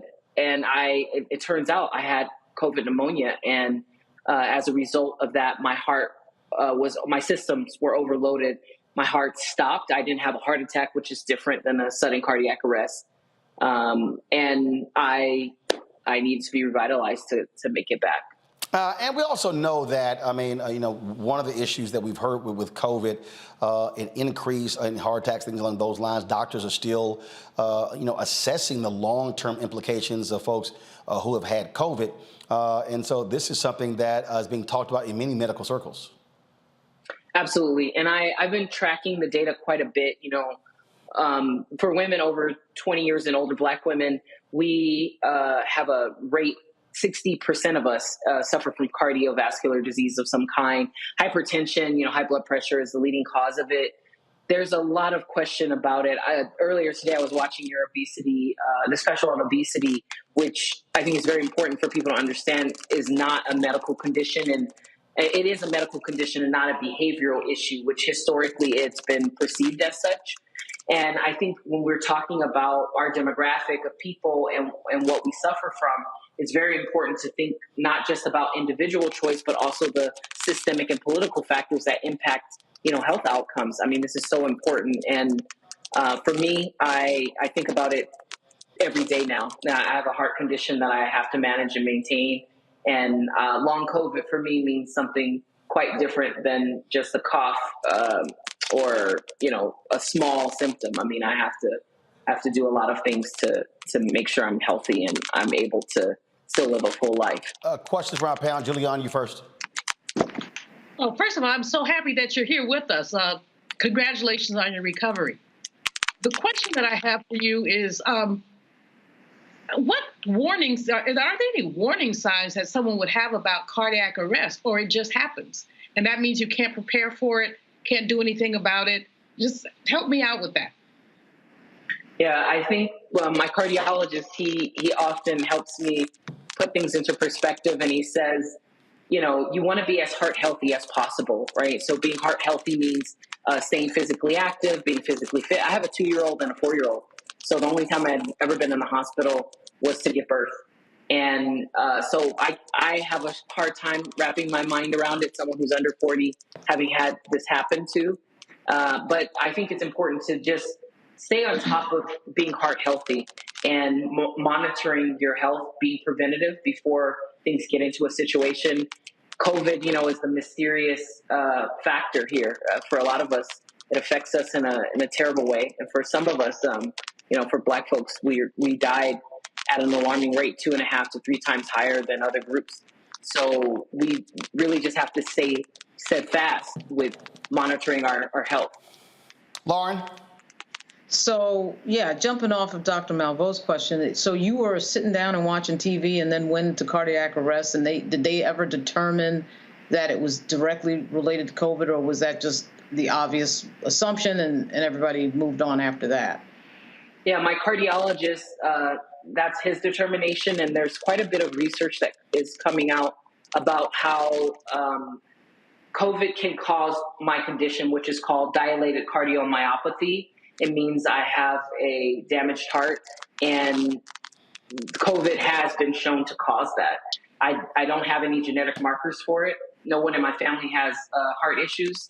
And so I gave birth 2 years ago, and I wasn't screened for it. So it is kind of a mysterious thing, and my cardiologist thinks it's a direct result of COVID. Congo? Thank you so much, Dr. Adams, for your advocacy and raising the alarm on this. My question is, for somebody who, when we talk about strokes, people talk about the signs, someone grabbing their, left side and stuff. Are there signs that people should look for if somebody next to them might be experiencing it? Do their eyes start to change? Does the breath, what could we do to maybe pay attention if it's happening to someone right next to us? If the breath changes, if what I was told was, and asked, did you have shortness of breath? Did you start feeling faint? Did you feel like you were gonna keel over? And the only thing I recall, like I said earlier, writing my journal, was that I felt really great and I wanted to rest in that moment. And I was just with my 2.5-year-old son. My husband went to get a pizza and it was lights out for me. All right, then. Well, first of all, we are glad that you're here. You're absolutely right, folks. Must be very vigilant. There are many of us who do have the signs. A lot of people ignore those signs, and they just sort of just plow through. The reality is, if you have that sensation or that pounding of the chest, things along those lines, seek immediate attention because you better be safe than sorry. Absolutely. Doc, thanks a lot. We appreciate it. Thank you so much for having me. All right, folks, got to go to break. We come back. Creed sets all sorts of records. Big ups to Michael B. Jordan. I'll explain coming up next. And also, it's a bunch of crazy people out here, boy. I got some nutcase stories for you. I'll cover those next. I was supposed to do it on Friday. My daddy keep texting me, talking about it's time for these stories. I'm like, I got you, all right? It's my show. I got it. And and Anthony, just so y'all know, he didn't know who the hell 2 Live Crew was. Can't stand these damn millennials. We'll be back. I'm Dr. Jackie here on A Balanced Life, and I've got a pop quiz for you. Who are you? Where are you? And how are you doing? These are 3 important questions that you should be asking yourself every day.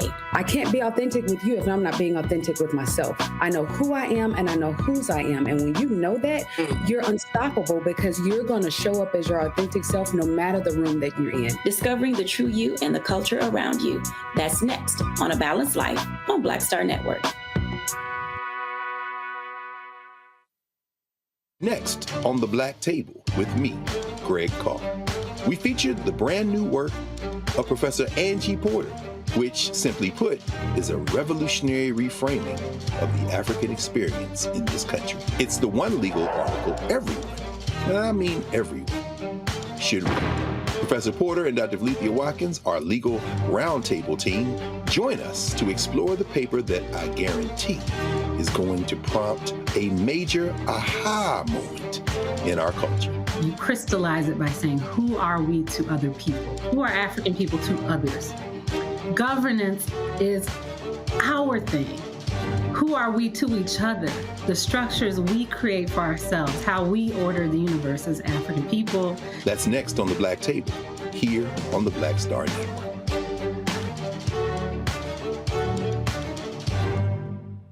Hello, everyone. I'm Godfrey, and you're watching Roland Martin Unfiltered. And while he's doing Unfiltered, I'm practicing the wobble.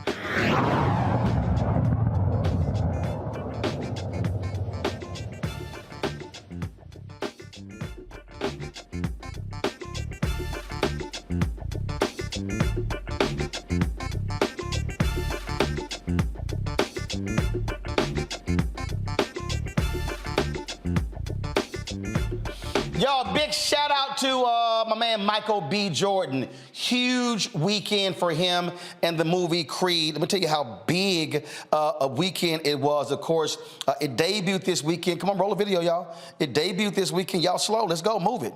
It debuted this weekend, y'all. And this is how huge it was. It was a $58.6 million weekend, $100 million worldwide. The biggest opening of any Creed or Rocky movie. The biggest opening ever for a sports movie, the biggest opening ever for a black director in their directorial debut, the biggest opening ever for a movie produced by Amazon. So absolute shout out to Michael B. Jordan, his team at Obsidian Works, Renee Spellman, all the partners there. They did an amazing job promoting the movie. And so give it up for Michael B. Jordan and Jonathan. Again, a hell of a pairing there, folks. And so Creed 3, amazing, amazing. And so just want to give that shout out to the brother who's doing amazing, amazing work. All right, y'all. My daddy keep texting me for these damn stories. I'm like, look, you hit me one more time, it's gonna make me cuss. I'm gonna go Chris Rock. No, just kidding. Y'all, all right, let's get right to it. We got a whole list of crazy stories. But check this one out. A Republican lawmaker in Florida, it's always Florida, literally has introduced a bill that would eliminate the state's Democratic Party. Yep. His name is Blaze Ngoglia. He proposed State Bill 1248, or the Ultimate Cancel Act, requiring the state's Division of Elections to cancel the filings of any political party whose platform had previously advocated for or been in support of slavery or involuntary servitude. The bill would allow any canceled political parties to re-register with the Florida State Department, but only under the condition that the party changes its name. He said the new bill is designed to get back at Democrats and leftist activists trying to cancel people and companies for things they have said or done in the past. Lauren, anybody want to remind this fool which party today supports Confederate monuments? Well, you see, this is the extension of the Republican Party strategy, basically to win elections by doing something other than convincing people to vote for them. So in Florida, they've actually been doing well, the Republican Party lately, but they're so afraid of losing, by having like actual vote counts and actual, polling places where we like count the votes and do democracy, that they just come up with crazy stuff like this. And that's what they do. Okay, here's crazy. A former Atlanta fire chief has suggested that slavery was a part of God's plan for America. This speech took place at a Georgia Department of Labor event. Kelvin Cochran, who caused controversy for his perceived homophobia, was invited to speak at a Black History Month celebration hosted by the Georgia Department of Labor. This dumbass took the opportunity to explain how America was a part of God's divine plan. Listen to this. Always has a reason for the things that he allows. Yeah. Listen to this. Brace yourselves, my Black brothers and sisters. Slavery in America did not catch God by surprise. In his sovereignty, God, listen, allowed Africans to be brought to America as slaves. Africa was on the eve of social, spiritual, and economic catastrophe and famine. Still going on today. So he brought 6 million Africans to America through the Middle Passage as slaves. Just as it was God's divine plan to enslave the nation of Israel, it was his sovereignty that allowed Africans to be brought to America in bondage.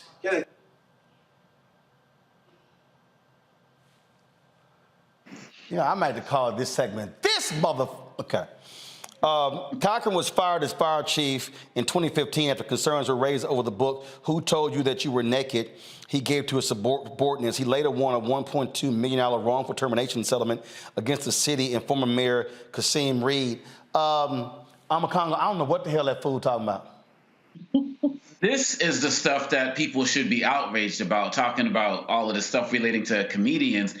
That this man would, that this man would get up there and preach this ignorance and this nonsense, and people in the crowd reacting to it. This is the stuff that's dangerous, Roland, because we have people like this every day in all walks of life, in our schools, in our churches, in our communities, spouting this ignorance and just factually wrong on everything. Everything from Africa as a continent was dealing with major instability at that time up to the idea about that God allowed it.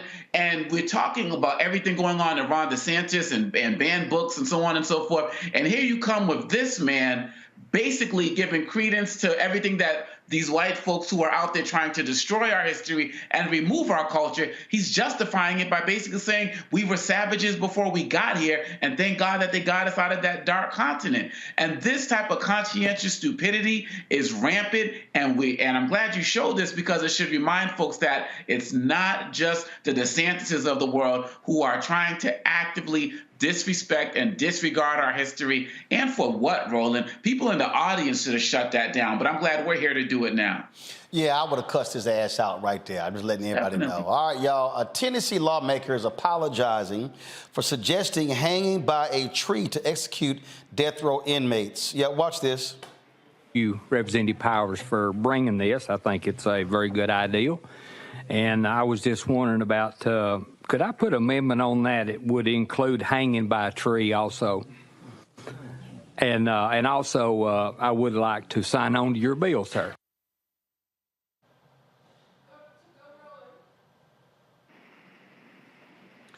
Paul Sherrill made the comments during a House Criminal Justice Committee meeting Tuesday.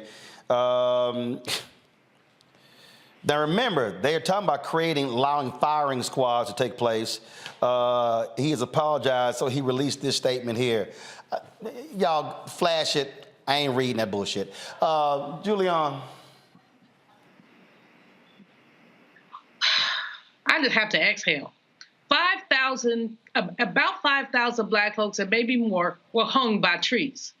This spit is repugnant, and he's a legislator. Somebody needs to start a recall election on his hind parts. I mean, and I'm trying very hard not to curse, Roland. Trying very hard not to curse, because that's some ignorance. In fact, Tennessee had the 8th highest recorded number of lynchings of innocent Black people between 1882 and 1968. Tennessee was the home of Ida B. Wells, where they ran her out of there simply because she chose to tell the truth. Firebombed her newspaper. The reason there is not today a actual copy for a newspaper, they blew up the building. And so this man, I mean, he I guess he's in the land of cotton and he's happy to be there. But this is why we must have Black history. It's why we must have ethnic studies. It's why we must teach our young people the truth. And if it's not being taught in the public schools, we must advocate for it to be taught in the public schools. But we must also teach our young people at home, in our churches, wherever we can. The sororities and fraternities need to be teaching our young people. There's so many folks that need to do this because it is absurd. It is literally absurd, and it's repugnant. My mom passed in 21. I inherited 10,000 books. One of my sisters got her music. But anyway, I got the books, 10,000 books. That's the environment I grew up in. So I didn't need anybody to tell me about racism. I had read about it as soon as I could read. Right. But a lot of our young people are growing up in homes without books. Yep. Are growing up and not understanding that full history. Now, let me show y'all this here. If y'all want to see racism, how about this here? Brothers are actually scraping snow. This racist ass white woman she kicked the snow back on the sidewalk. You seriously mad because we cleaned off your sidewalk?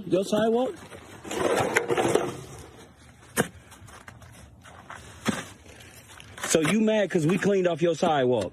Don't trespass that line. I don't need to. We're helping you. You mad because we cleaned off your sidewalk? Mess around with this one. You know what? You have to go. We cleaned off your sidewalk. It's public sidewalk. We cleaned it off for you. With Jelly there. Jelly and Tanya. Hey, are you that upset? What would Jesus do? If you're a real Christian, you have to be. I don't. No, call the police. Yes, I will. So you calling? What are you calling the police for? That's trespassing property. Put them on speaker. This is the sidewalk. This is a public sidewalk. Put them on speaker. This is a public sidewalk, man. I don't know if you own this home. Oh, video is 7 minutes. Let me be real clear. I am not going to reason that long with a racist-ass white woman. Ain't going to happen. Lauren, she want her damn snow. I'm like, all right, script that shit yourself. This is what I'm doing. Now, apparently, she had been harassing them and threatening them for 15 years. That's a long time living next door to a bigot. Yeah, how about that? I mean, I just think some of these windows into American life, though interesting, are not, thank God, not representative of most people. I mean, it's just there are crazy people out there. There's crazy people out there, and they're easy to get on video. And I mean, it's crazy, it's petty. I would have just gone on to the next thing and really not cared. But it is some of these things are very interesting and scary look into human nature and racism in America. Hey, I told y'all when I was in the Chicago airport and I want to sit down at that shoe shine stand and the homeboy acted a fool and cussed me out. And I was like, I'm sorry, who you talking to? I was like, I'm going to get the airport police. Then he changed his tone. And I literally told him, I said, man, you lucky I got grace today. I said, 'cause I could have pulled my phone out, went live, and would have lit your ass up. See, again, I ain't giving no grace to any of these bigots. And so my whole deal is, let the snow pile up. You know what I would do? I would literally sit there and get some tape and mark it off and just have a big old, just a block of ice on her damn sidewalk. And I'm serious. If she was walking and she fell, I'd be like, she fell down. She can't get up. All right, y'all, I got to go. Over Cargo, Lauren, Juliana, I certainly appreciate it. Thanks a bunch. We got to get out of here. Anthony got to take his ass home and go learn some black history because the boy is confused. I don't understand what's going on. I've already decided I'm going to start doing 100 questionnaire, 100 questions on black stuff. Anybody who has to come through this show going to at least make an 80 out of 100 because, my God, the boy didn't know who Jeffrey Osborne was. He don't know Tulare Crew, Julian. We said, I say, Lord, Lord, Lord. He didn't know what the hell movie that was. We said 54th. He had no idea about Glory. Let me just have 24 hours with him. I'll get him straight. No. I got to go. I'm going to see y'all tomorrow. Oh, hold up. My twin nieces, today's their birthday. Happy birthday. I'm out. Okay. Folks, Black Star Network is here. Oh, no punching! I'm real revolutionary right now. Support this man, Black Media. He makes sure that our stories are told. Thank you for being the voice of Black America, Roland. Stay black. I love y'all. All momentum we have now, we have to keep this going. The video looks phenomenal. See, there's a difference between Black Star Network and black-owned media and something like CNN. You can't be black-owned media and be scared. It's time to be smart. Bring your eyeballs home. You dig? Pull up a chair. Take your seat. The Black Tape with me, Dr. Greg Carr, here on the Black Star Network. Every week, we'll take a deeper dive into the world we're living in. Join the conversation only on the Black Star Network. Hi, I'm Dr. Jackie Hood Martin, and I have a question for you. Ever feel as if your life is teetering and the weight and pressure of the world is consistently on your shoulders? Well, let me tell you, living a balanced life isn't easy. Join me each Tuesday on Black Star Network for a Balanced Life with Dr. Jackie. We're all all impacted by the culture, whether we know it or not. From politics to music and entertainment, it's a huge part of our lives, and we're going to talk about it every day right here on The Culture with me, Faraji Muhammad, only on the Black Star Network. I'm Deborah Owens, America's Wealth Coach, and my new show, Get Wealthy, focuses on the things that your financial advisor and bank isn't telling you, but you absolutely need to know. So watch Get Wealthy on the Black Star Network.